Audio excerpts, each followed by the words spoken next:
भारतीय किसान मजदूर पार्टी के वरिष्ठ नेता एवं पूर्व विधायक पंडित पाटिल अपने अनेक कार्यकर्ताओं के साथ भारतीय जनता पार्टी में आज शामिल हो गए।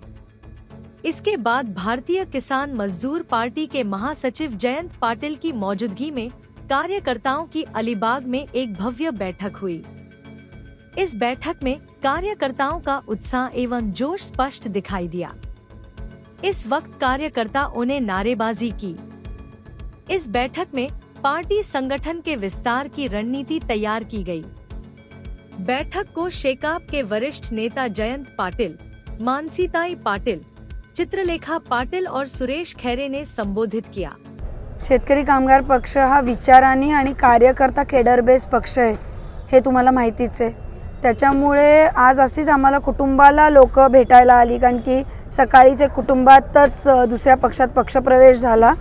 त्याच्यामुळे कार्यकर्ता सगळे नेते हे जयंतभाईंचा आणि लालबावट्यावर विश्वास ठेवून अतिशय ठाम आहेत आणि लालबावटा यापुढे सुद्धा इथल्या भूमिपुत्राचं संरक्षण करण्यासाठी आम्हाला डेव्हलपमेंट हवीच आहे, पण डेव्हलपमेंट सोबत इथल्या भूमिपुत्राचं संरक्षण करण्यासाठी आम्ही कार्यकर्ते मंडळी काम करू आणि अशा छोट्या मोठ्या पक्षप्रवेशांनी झेंड्याला, कार्यकर्त्याला आणि गावातल्या राजकारणाला काही फरक पडत नाही हे सांगायला आज या ठिकाणी लोक जमली।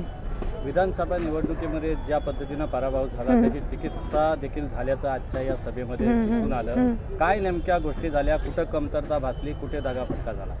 मी दुसरी बाजू बघते। 2019 पेक्षा माझे 15 ते 20 हजार मतं वाढली आणि ती माझ्यामुळे वाढली असं मी मानत नाही, ती निष्ठावंत कार्यकर्त्यांच्या मेहनतीमुळे वाढली। मी तुमच्या चॅनलच्या द्वारे सगळ्या कार्यकर्त्यांचे मनापासून आभार मानते की जी मेहनत त्यांनी केली।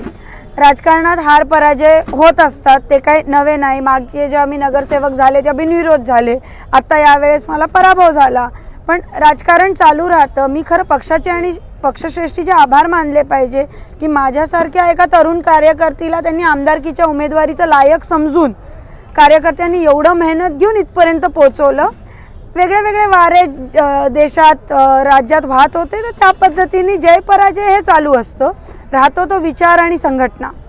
चिऊताई आगे बढ़ो, चिऊताई आगे बढ़ो। प्रश्न नाही समजला। आपल्या पराभवाची कारण मीमांसा कशी कराल, कारण आता ही वेळ आलेली आहे।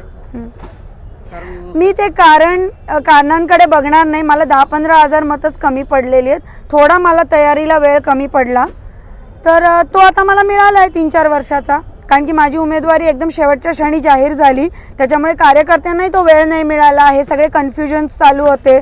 आजचा जो पक्षप्रवेश झाला त्यांच्या संदर्भात पण थोड्याशा खिचड्या चालू होत्या, त्याच्यामुळे तो टाईम आम्हाला कमी मिळाला बांधणी करणं, गावोगावी पोचण्याचा। आणि 10-15 हजार मतं काही फार जास्ती नाही आहेत, त्याच्यामुळे ते आम्ही कव्हर करू आणि मी आणि ऑलरेडी आम्ही काम चालू केलं आहे आणि मला प्रचंड विश्वास माझ्या कार्यकर्त्यांवर आहे, विचारावर आहे, झेंड्यावर आहे। तो पुन्हा एकदा उभा राहून शेका पक्षाचा आमदार विधानसभेत आणि परिषदेत पाठवणार। क्या कहेंगे आज जो जिस प्रकार सभी